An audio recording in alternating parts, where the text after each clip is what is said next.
Hey everyone, welcome back to our channel, the best place for all things sewing. I'm Katrina, and today we are going to be making a hot tool sleeve. This is a great gift for anybody that uses a curling iron or a straightener because you can throw it in this pouch while it's still hot and throw it in your suitcase or back in your cupboard and not worry about melting anything. This pattern is available for free and I'll link it down below in the description. While you're there, make sure to hit that subscribe button so you don't miss out on any of our upcoming videos. For this pattern, you're going to need cotton woven material, insulated fabric or Insul-Bright. I got mine on the bolt at my local fabric store, and double fold bias tape. You can make your own, but I like to buy pre-made because it's a lot easier and faster, and it already comes in a lot of cute colors. Let's dive in. This is our pattern piece. You'll need one each of your main fabric, the lining fabric, and your insulated fabric. We're gonna go ahead and get started by finding the center mark on the diagonal.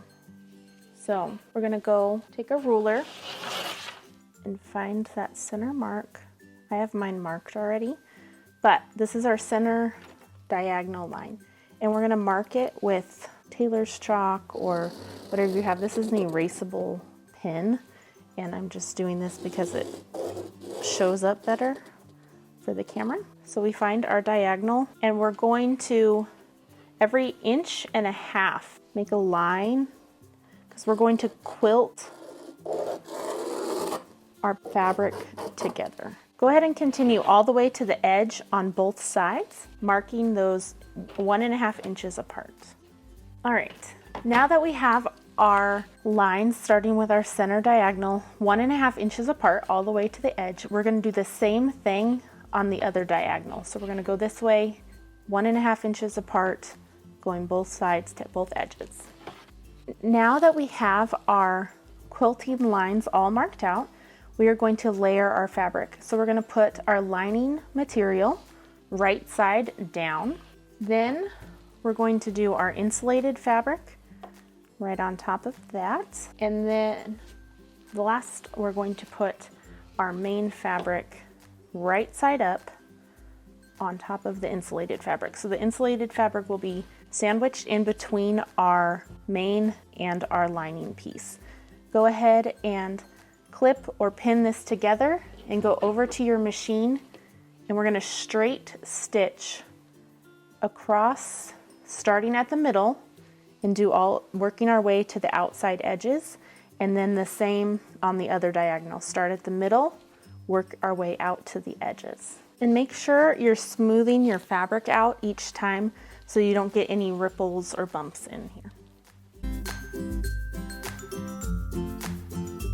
All right, so we have our diagonal stitched all the way across in this direction. Now we need to do the same thing. Start from the middle, work your way out on the other diagonal. Now that we have it all quilted, on your main fabric side, we're going to open up our double fold bias tape, and we're going to pin this edge right along the raw sides. I start on a side and then work my way down, easing it around the corners so it's nice and smooth.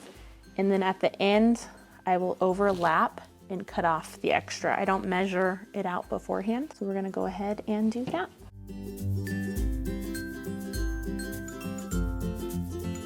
And it's nice to pin every once in a while to keep this folded edge out of the way. Okay, so you'll see on your double fold bias tape, there's a crease, and you're gonna sew right along this crease all the way around. Now that we have this double fold bias tape attached, we're going to fold it over to the lining side and pin or clip it in place all the way around.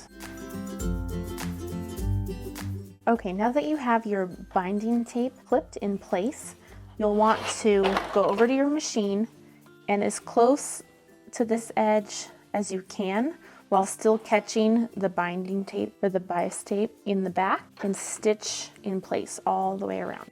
All right, now that your bias tape is attached on the front and the back, we're going to fold it towards the lining side along this longer 15-inch edge. So you're going to fold it in half, and you're going to measure 3.5 inches down from the folded side and go straight across there to the edge with the bias tape and mark it. And what we're going to do is we're going to stitch along this line that we already stitched all the way down and around our curve. Don't forget to back stitch at the front and the back.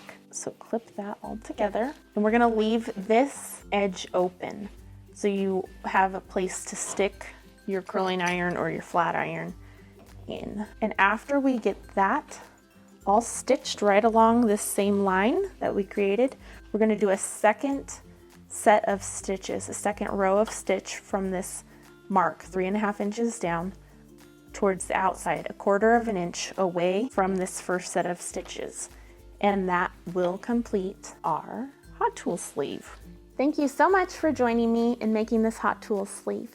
I know that you or whoever you make this for is gonna love it because it's so easy to throw your curling iron or straightener in and throw it in your bag without having to worry about it being hot.